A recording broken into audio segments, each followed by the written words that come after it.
Hey, how's everybody today? Y'all ready for some Islander hockey? Welcome to Canadian Islander fan. I know I'm excited. Any day the Islanders play, I'm excited. Uh, yeah, I'm looking forward to a good game tonight. We're playing the hated Toronto Maple Leafs and that guy named Tavares. So it's unfortunate we're shorthanded tonight to go up against these guys, but I still think we can beat this team. I really do. I liked what I saw last night. And on a positive note, positive and negative note, well, we lost Bellows to COVID, but we got a better player back in Beauvillier. So we're a little stronger tonight than we were last night. Not by a whole lot, but we still are. So looking forward to that. Basically, both these teams are roughly give up the same amount of shots, take the same amount of shots. It's just Toronto scores and we don't. That's pretty much what's been going on right now. And they have been getting good goaltending, but tonight we are getting the second stringer. We're getting Wall in net tonight. So a little bit of a break for us there. Probably start a smart move on Toronto's part. Last night they played Campbell, knowing that the Islanders would probably be depleted today. So we would be the smart choice for them to pick to put in their second string goaltender. It makes a lot of sense. Anyway, it's exciting because we're back in UBS. So I'm still like a kid in the candy store. I'll still be looking around everywhere at all the different places and things. It looks so beautiful, but I'm really concentrating on the game tonight. I really think the boys will come out strong in that, and I'm really looking forward to seeing Robin Salo again. I'm also looking forward to see if Aho can keep up what he kept going. I gotta say, I was really disappointed last night because yes, Robin Salo was great, and as people who know me, I've been pumping Robin Salo since last year as the guy. And I just thought Sebastian Aho was so overshadowed by what happened. I didn't barely hear a word from any Islanders on Twitter or anywhere about Aho. And Aho had a great game last night. He really did. And I want to see if he can pull that off again tonight. So I'll be keeping my eye on Aho again tonight. But I was really happy with Aho's game last night. So I'm excited about this one. So let's get into the game and we'll see you in between the first and second period. After one period of play, Toronto Maple Leafs lead the New York Islanders 1-0, and this is starting to get a little repetitive. It seems to be the theme of Islander games lately of what's going on, where we don't play that badly, but just give up basically one chance and it's in our net.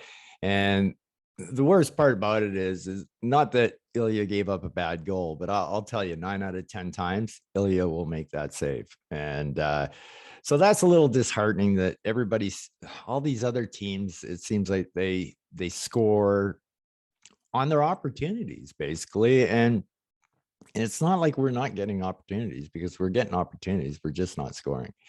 We're 100% snake bitten in the goal scoring department, and that needs to change, and it needs to change in a hurry.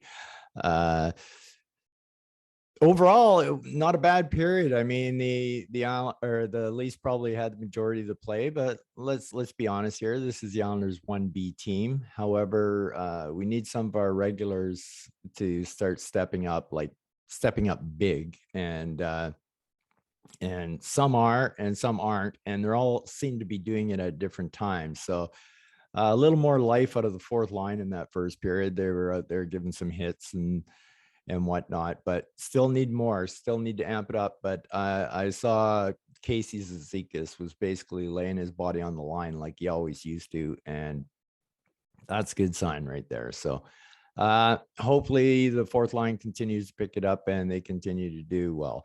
And how about Noah Dobson? Holy moly, second game in a row. This kid is flying out there. Wow. And the check that he laid on Richie too, that was with a little bit of force into the boards there. That was nice to see out of Noah. And of course, Matt was there. What? No, leave Noah alone. That was a good hit.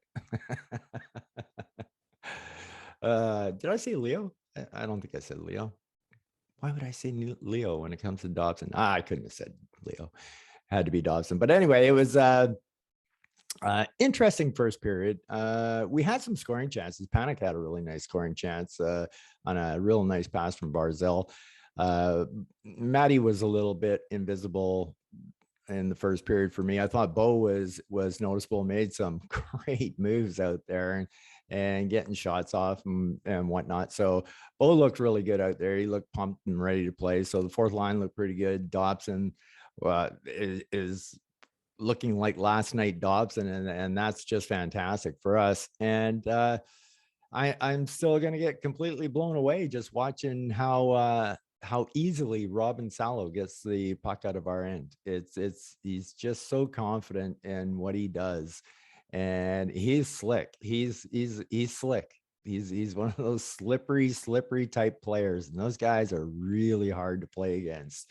And he's definitely he's suited for that NHL kind of defenseman, the new NHL kind of defenseman, because he still plays good defense. So yeah, so that was pretty good.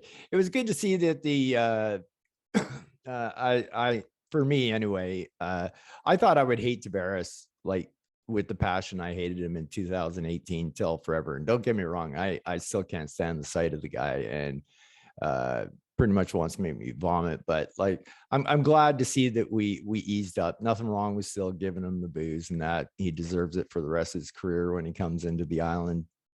But it's nice to see that we've definitely moved on. We all have to realize the bottom line is that him leaving us, as much as he betrayed us, we know the lies. We know it all. I don't even have to go into it all. We know what happened. And then the only people who do know what happened with John Tavares are the people from Long Island or who follow the Islanders. And yeah, but I, it was the best thing that ever happened to us. And as we look back in time, of course, each and every one of us felt like we had a dagger that went right through our hearts. But we've been better ever since he left. So addition by subtraction. So let him have his fun in Toronto and whatnot. And I really don't want to waste too much time on him anymore. And I don't think Islander fans should waste that much time on him anymore either, because he's just not worth it. So yeah, I thought the Leafs had a bit of the edge in the play, but like I said, it's our 1B team out there. Ilya, I thought he could have had that one. Not that it was a bad goal. I mean, Marner made a nice move, but even with that move, I still say Ilya saves that one 9 times out of 10. But that's just the way it's going for the Islanders right now.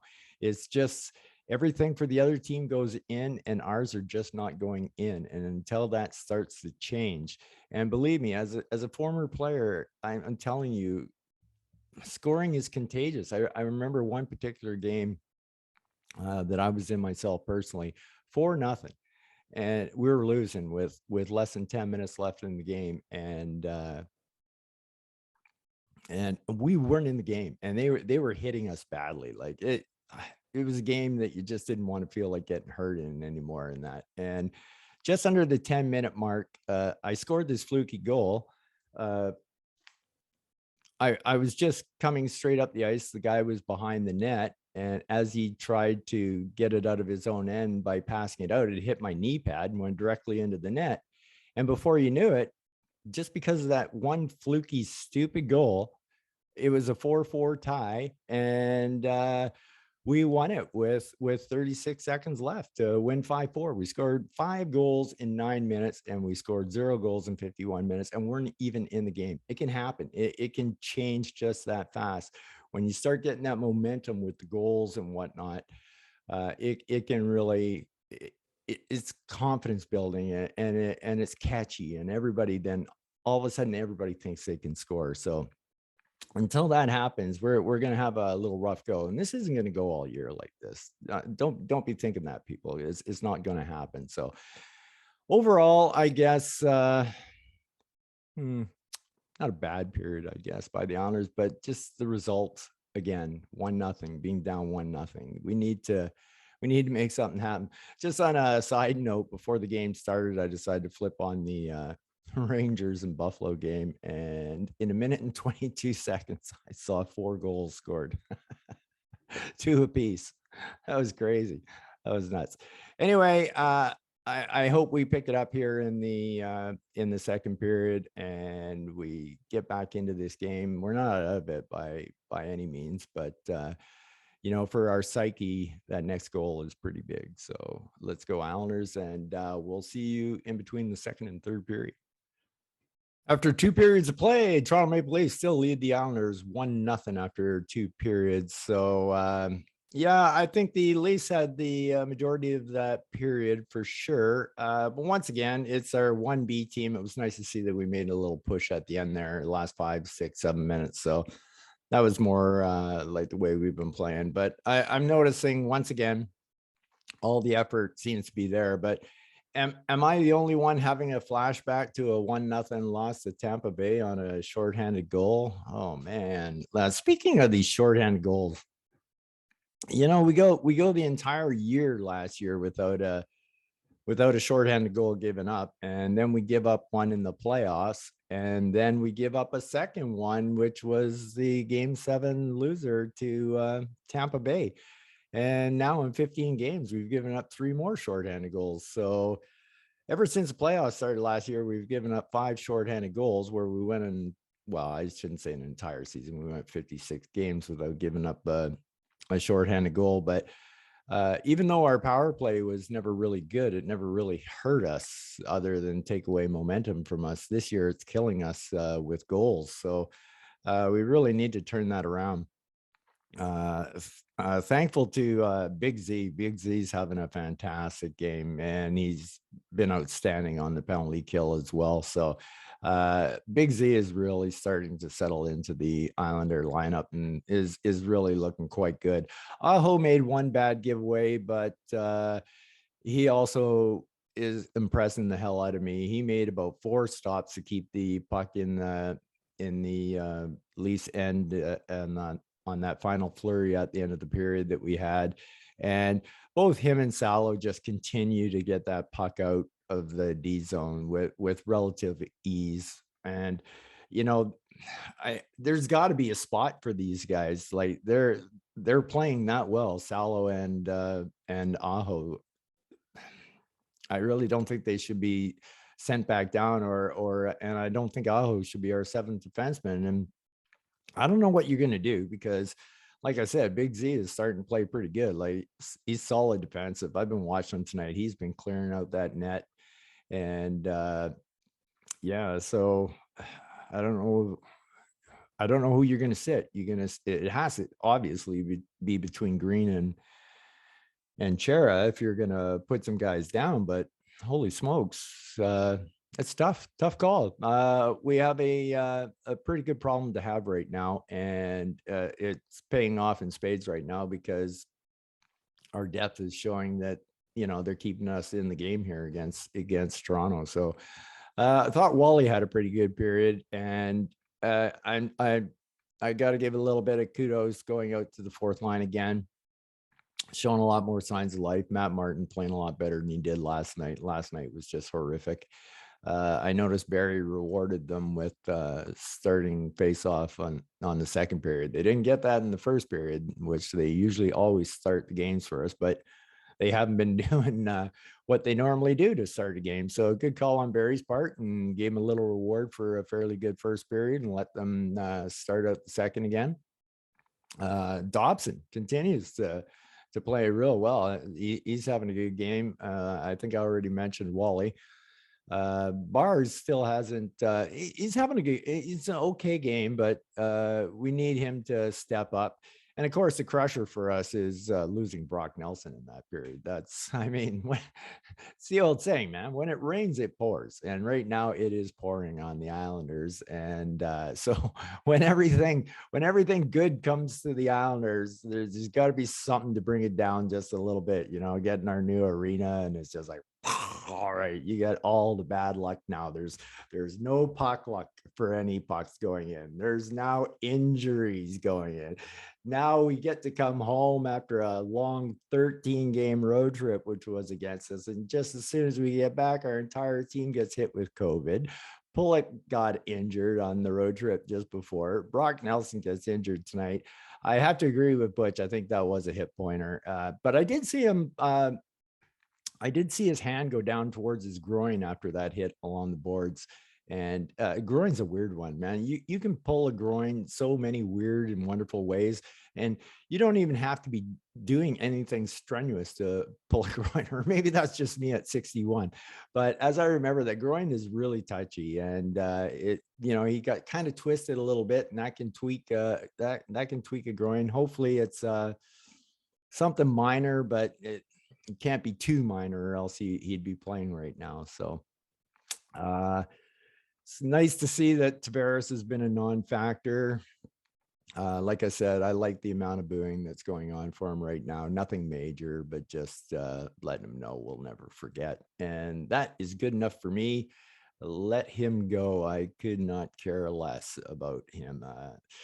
Nice to see Toronto's power play looks as bad as our power play, but maybe give a little kudos to our penalty kill on that. Like I said, a lot of good blocks out there.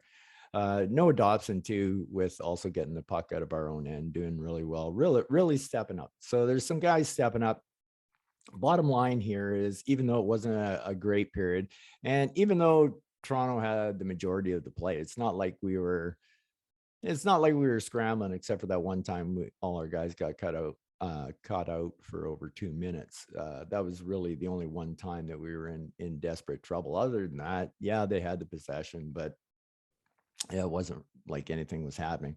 As for Wall in the other net for Toronto, we only got 13 shots on this guy, and it seems like every shot that we're taking on him is right at the crest, and he hasn't had to make a big save yet, not even close. So currently the Owls are being outshot 25-3. So we got the one thing that you got to just remember going into this third period is forget the first, forget the second, which haven't been horrible because the effort's there, and realize you're in a 1-goal game going into the third period. And I could give two hoots if the Leafs get a point, but we need to get points here, and we're within striking distance of points with 8 guys out. Yeah, with Pollock and Brock and our 6 COVID guys. So, the Islanders are doing the best they can right now. So it's hard to be mad at them, but we need somebody to step up in the third period. So let's hope the Isles can turn this one around and pull out a big W for the folks at Belmont, because, man, you can tell they're just itching to make some noise. And finally, with about 6 minutes left in the second period, they finally did get loud. And it was nice to hear that "Let's Go Islander" chant going on there, and it was loud and proud. So anyway, let's go Owls. Let's buckle down. 20 minutes of hockey left. Grab yourself a couple of points here. We can do this. See you at the end of the game. The New York Islanders lose 3-0 to the Toronto Maple Leafs. Our second shutout of the year, and it is getting harder and harder to find things to talk about with this team right now. But wow, it's been a long time since I've seen so many bad things go wrong with a team. But we're getting to that point where, it's a great excuse. It really is. But we can't go with excuses anymore, because bottom line out there, even though I saw more effort from the Islanders out there tonight, the Toronto Maple Leafs outworked us, and they stole a page out of our book. And I know they've been doing this for a while. They've been trying to build themselves after the Islanders with star power, and they're starting to get the third and fourth line guys who are playing like Cizikas and Martin and those guys used to. And our effort just isn't there. You can say whatever you want about us having a 1B team out there tonight, but there's plenty of points in this game where we have 5 regulars on the ice and they still can't score either. So, and it's not like we could score before all this went down, because we weren't scoring. And it's getting into dangerous territory right now, giving up 2 third period goals to the Leafs to fall out of this one. And it's just a luck thing. When it rains, it pours. I was talking about it earlier. Bo, once he made that move and had that guy down and out, he scores 9 out of 10 times on that play. 9 out of 10 times. He totally had him beat. He was down and out. and Toronto walks down after that and makes it 2-0. So uh just the way that things are going for the Islanders right now. I do have to give some kudos to the Leafs. They're getting harder and harder to play against, and that's not a good sign for us, because I really feel this team somewhere along the line, out of who we've let go, and I can't really think of those guys as being the guys that were drivers in the hunger, but the hunger is not there with the Islanders this year. It hasn't been there from the start of the season. And we need to get that hunger back. That's how we win hockey games, is we win it by hunger and good goaltending and good defense, and we're just not getting that. So another disappointing loss. The excuses are going to start stopping for me soon, because as of right now, yeah, it's early in the season, but we're in for the battle of our life for a playoff spot, and it's going to be an uphill climb to get in there. I mean, people like I mean, Buffalo almost picked up another point tonight. The Rangers scored with 0.4 of a second left in the game to take a point away from Buffalo. Uh, like, these guys are putting up points, Buffalo's and New Jersey's and everybody, and we're just not doing anything, and it's mostly because we're getting outworked. So just putting in the effort isn't quite good enough. You know what I mean? Like, and there's a lot more to give. And I'm not gonna blame the call-ups for either of these losses. They really didn't hurt us that much at all.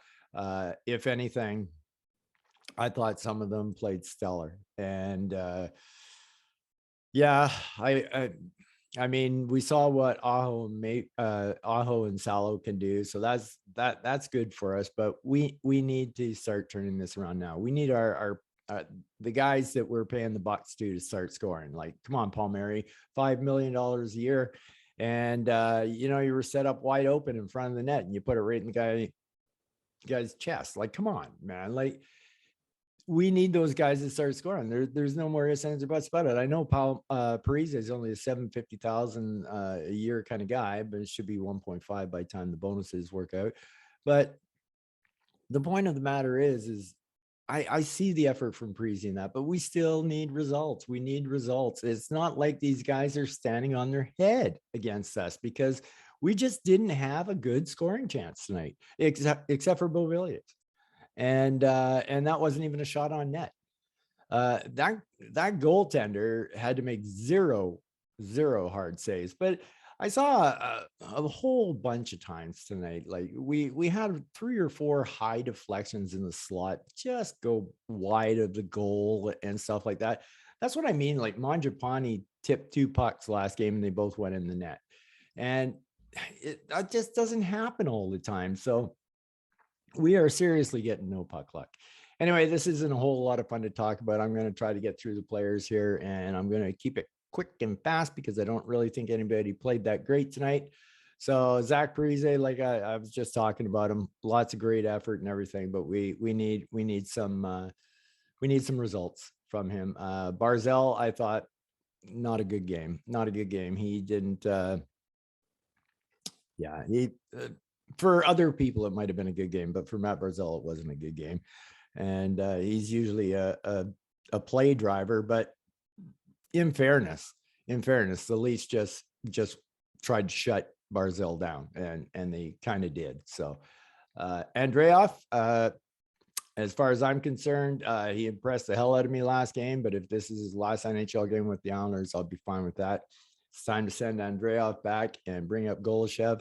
I know you're worried about having to send him back down, Lou, but he's going to go running over to Europe at any moment, unless he's just not listening to the coaches down in Bridgeport. That's all the stuff that we don't know about, right? We don't know if this guy is a teachable guy or anything like that. But Andreoff, he's a plugger.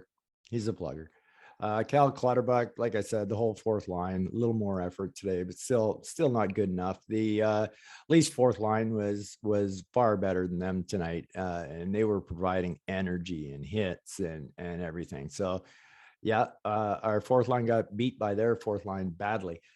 Richard Panik had a bunch of close. Well,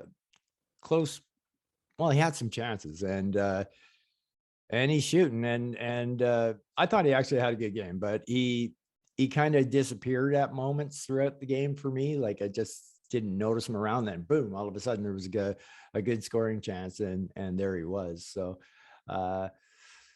yeah, Beauvillier, I actually thought had a good game. He was pumped for it. It's his first game in Belmont, and other than losing that puck off his stick on his patented breakaway move for a goal, other than that, he played pretty good. Paul Mary, already talked about him. Got to start putting the puck in the net, man. You gotta start putting the puck in the net. The other intangibles just aren't good enough. I thought Ollie had a good game. He was flying and trying to move. He was doing a lot of puck handling tonight, and he's got some sweet hands when he moves. That's why I think he's going to just be a premier power forward. Premier power forwards with hands like that is just crazy. Brock Nelson, well, what can you say? Went down in the first period, and even though Brock has played less than 4 periods of play at Belmont, he's still by far the runaway leader in goals scored at Belmont by an Islander.